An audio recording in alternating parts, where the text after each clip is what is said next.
Welcome in, everyone, to the Vikings Now Podcast. I'm Ahmad. Hicks, that's Pierre. Noujaim. It's been a while since I've been here and gotten a chance to talk Vikings football, but since I've missed, the past couple of weeks, the Vikings have done nothing but win. Recently, 5 straight wins now. Just took down the New Orleans Saints 27-19 to improve to 6-4 on the season. But most importantly, guys, 5-0 without Justin Jefferson. Yeah, and I think Vikings fans know that if the Vikings lose next week, then you can blame Ahmad for that because as he came back on the podcast and then suddenly all the mojo has gone out the window. I already know how they think. They're looking for any type of reason to blame anything on any loss or any kind of momentum going out the window. So there you go. You have it right here. Here's your excuse. Well, let's find the reason why they are winning the past couple of weeks. Most importantly, Josh Dobbs. Yes. This guy, oh my God, he's playing out of his mind right now. Someone asked me earlier, they called me immediately after the game and said, is Josh Dobbs the future in Minnesota?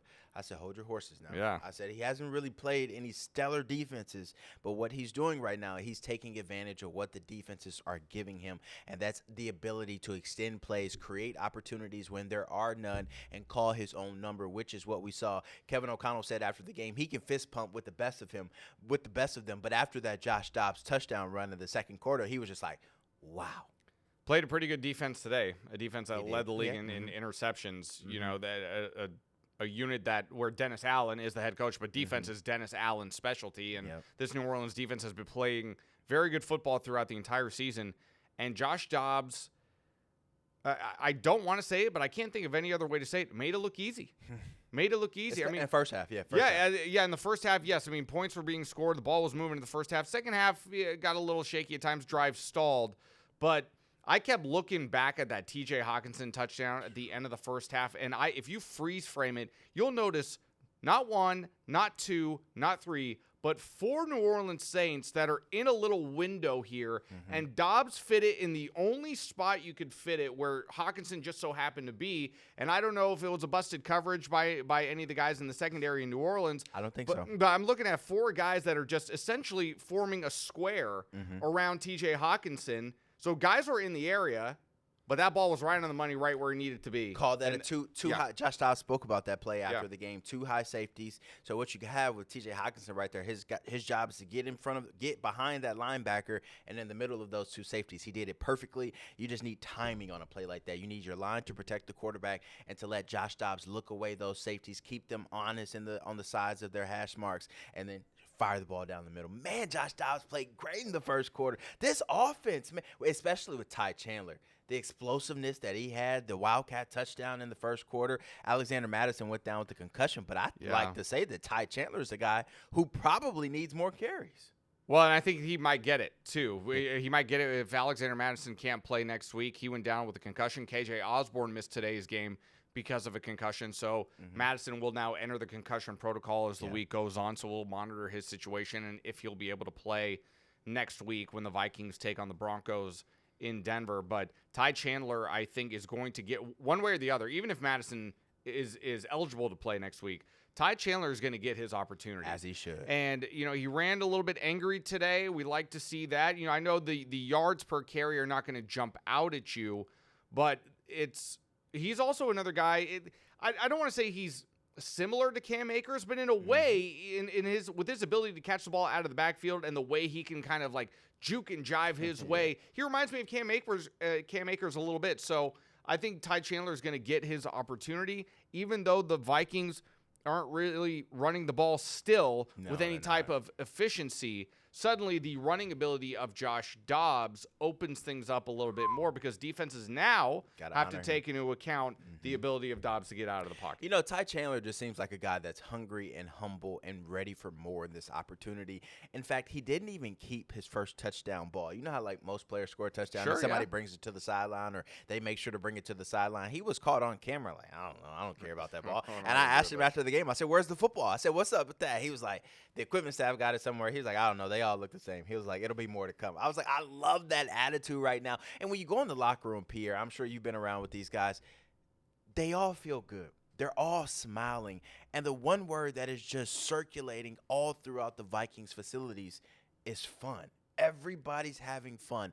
Everybody's enjoying the moment, and everybody believes they can go out there and win. A stark difference from that 0-3 start for this football team, but now they're believers, and now they know they can win games. And confidence is a big thing in any professional sport that you play. If you believe you can win, that's that's half of the battle. They're a team that looks comfortable. Yeah. And what I really mean by that is it's a team that's led, I would say, by the comfortability of that defense and how comfortable they look in Brian Flores' scheme. And once again, this is a defense that has kept their opponent to under 20 points in a game. Right. I have been singing his praises all season long. I loved that move from the day it was made to bring in Brian Flores as the defensive coordinator. And they're not even playing with a full deck. Right. You know, with no Marcus Davenport. We saw Caleb Evans go down with injury today. Jordan Hicks went down with the injury today. It doesn't sound like it's going to be too serious. No. But whoever steps in there. Everybody just steps up. Everybody buys into the system and trusts each other. And I think that's what you're seeing with this Vikings defense. Offensively, I did not expect this offense to – you know, I wouldn't say they're blowing the doors off people, but they're steady. Yeah. They're steady. Even without Kirk Cousins, they're a steady presence. No Justin Jefferson. No KJ Osborne. Christian Darrisaw in and out of the lineup. Following what we were just saying about the defense, guys are stepping up. Next man up mentality. It's cliche. We hear it all the time. But this team has absolutely been the poster child of next man up, and it's a kudos to the staff. Kevin O'Connell, I know you're not listening to this podcast, but if you have any friends or family that are listeners of this podcast or you're watching on YouTube, that's for you, my man. You are in your bag right now recently. No Justin Jefferson, we all know it. No Cam Akers, Alexander Madison up and down. Brandon Powell going in and out of the lineup. TJ Hockenson banged up. KJ Osborne out of the lineup. And yet here you are putting your team, putting your quarterback in situations to go out there and thrive. People are looking at this offense and they're circling them now and saying, this is a really good offense right now without Justin Jefferson. And that speaks volumes to what Kevin O'Connell is doing and making the game plan easy to digest for Josh Dobbs or even Jaren Hall for that matter, because in the second drive of the Falcons game, he looks smooth. Yeah, and that's because of the confidence that KOC is instilling in these quarterbacks and everybody that's going out on the field right now. So kudos to him. I think he has this team just with the playing with the utmost confidence, and I think it all starts with him, honestly. I can't recall if it was after the Vikings dropped to 0-3 or if it was 1-4. We did a podcast here, and I was very critical of Kwesi Adofo-Mensah. Yeah, very critical. And while I think that, you know, I'm not ready to give a complete grade on anything where we are now in the season. I'll wait for the end of the season to get to that. But I was very critical of him in the early part. In the last couple of weeks, with what he has done, bringing in Josh Dobbs, you know, and even if you want to go all the way back to, you know, he's got to sign off on the Brian Flores hiring. You know, the trade for Cam Akers, which was looking kind of weird at first, but then Cam started to come on before he got hurt. Kwesi deserves as much credit as anyone for basically stealing Josh Dobbs from the Arizona Cardinals. Now, I know a lot of people want to hammer Arizona for giving him away for nothing. I don't really begrudge them that much because they were getting Kyler Murray back. They had a draft pick in Clayton Tune that they wanted to see what he could do in a game. So the Arizona Cardinals really didn't have much use for Josh Dobbs. So I'm not going to hammer Arizona for making the trade in which that they did. I bet you they probably didn't think that it was going to look like this, though. But Arizona also doesn't have the pieces that the Vikings have right now. No, and I also don't think they have an offensive mind. And, you know, and their head coach, like with Jonathan Gannon, no. Yeah, they don't have that like KOC. This is something that I was talking to about Josh Dobbs with a lot of people. He's made a lot of stops. He's been a journeyman around the National Football League. But not once has he played with a team where you're like, man, those are some pieces. Let's see what he does now. Yeah. Not once did he have a nice core around him where you're like, here's the football, go make a play. Now you got Justin Jefferson coming back. You got one of the best tight ends in TJ Hockenson, one of the best secondary receivers in Jordan Addison. Oh, Ty Chandler, a burst of explosiveness off the bench. Alexander Madison, pretty consistent, runs downhill. But an offensive line that's also finding their identity right now. who's to say that this man can't go out there and run the table the rest of the season? Well, when you look at the schedule the rest of the way, there's not a lot that really scares you at this point, does it? I mean, we talked about it last week on the podcast. There was only, when we were looking ahead, there were only 3 games that really kind of caught my attention in terms of, well, we'll see what happens. 2 against Detroit, and you have 1 against Cincinnati, who did lose against Houston. But meanwhile, the Houston Texans are playing some of the most fun football out in the NFL right now. They're playing some great games. You go back to last week against Tampa. That was a fun game, too. Great comeback win today against Cincinnati. But those were the 3 games that stood out to me that I looked at the schedule and I said, we'll see what happens. We'll see what happens. The rest of it, I'm looking at it and seeing Packers, Denver, the Raiders, the Bears again. Yeah. So suddenly I'm thinking to myself, why can't this team get to 10 wins? Cincinnati, who can't win close games. Cincinnati, at this point last week, I was thinking to myself, here comes Cincinnati. Here they come. But I feel like you want a team like that. At that point in the season, yeah, test your mettle. You want that a couple of weeks before the playoffs are there, before you got to go play the Lions. You want that. I'll say this. I think the biggest blessing in disguise for this Minnesota Vikings team right now is they've been able to find their identity after Kirk Cousins went down, after Justin Jefferson went down, because everyone in Minnesota always said, well, as long as we got Kirk, as long as we got Justin Jefferson, we'll be okay.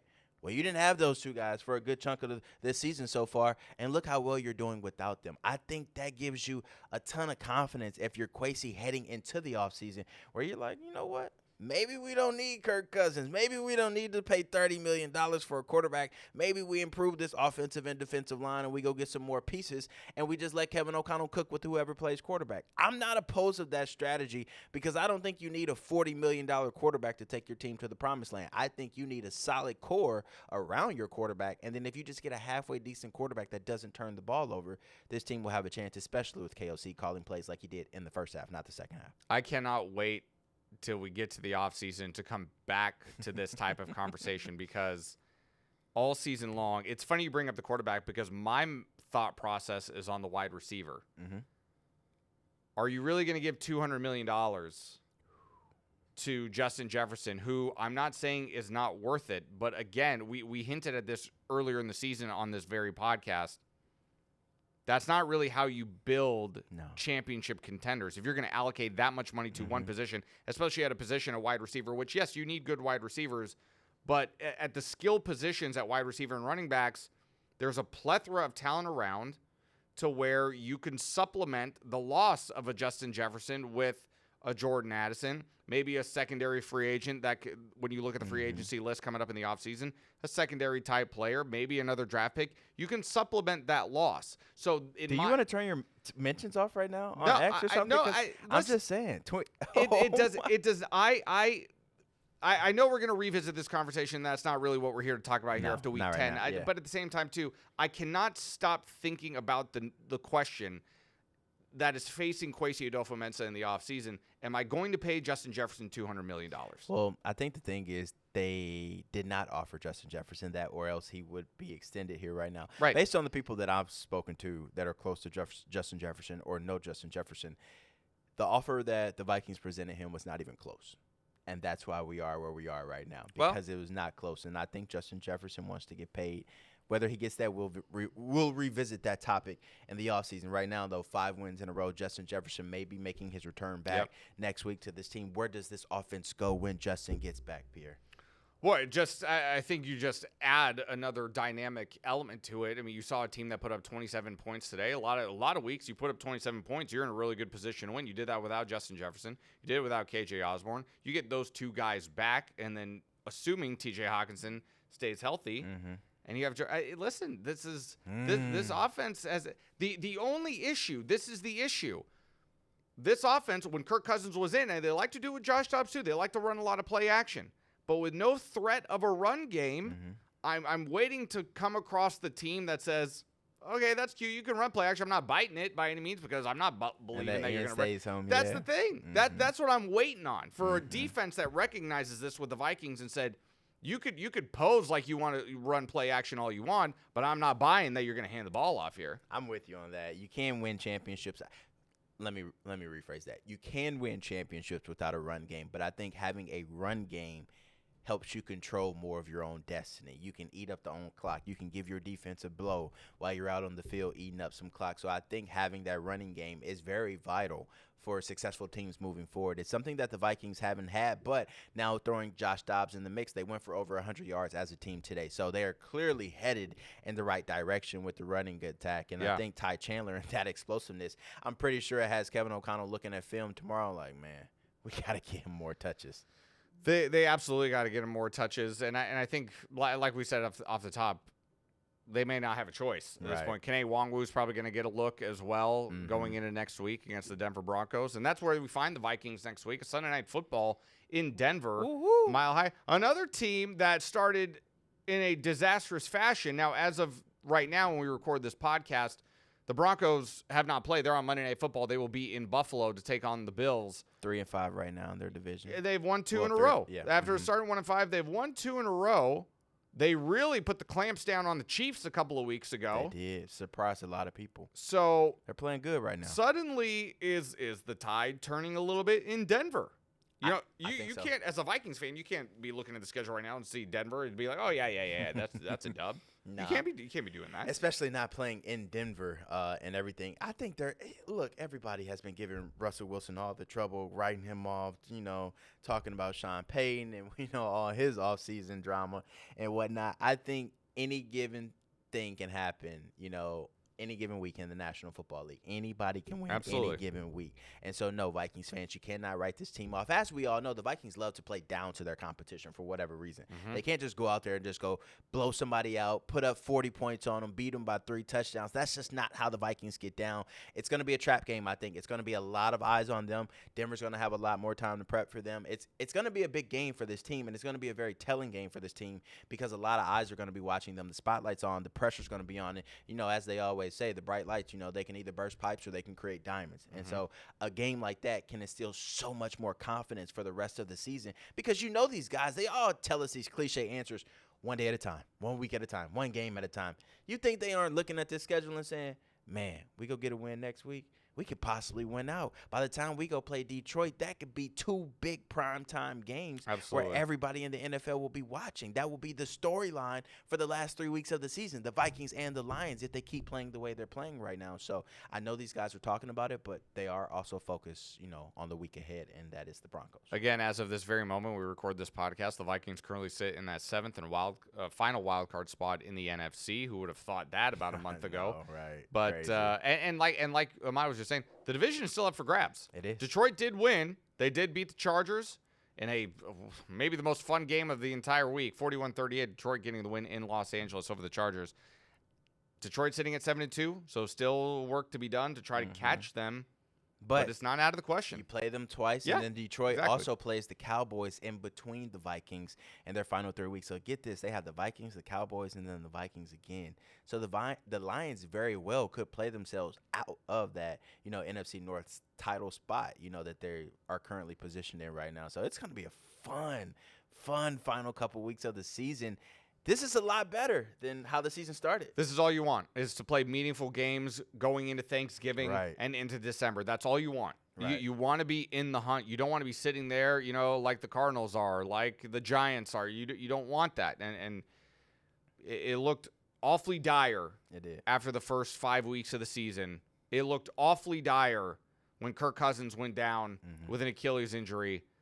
But this team has just found a way. Here they are. And when you have a team that no matter who is in it at whatever position, when you have a team that finds a way, that's a dangerous team. Creed is taking them higher to new heights. I'm so glad they're back. The Minnesota Vikings, 5 wins in a row, currently 6-4 after 10 weeks. Up next, the Denver Broncos. That's Pierre Noujaim. I'm Ahmad Hicks. This is Vikings Now. Make sure you go download your podcast wherever you get it, on Spotify, Apple, or find us on YouTube or Fox9.com. Thank you for joining us. Have a great week.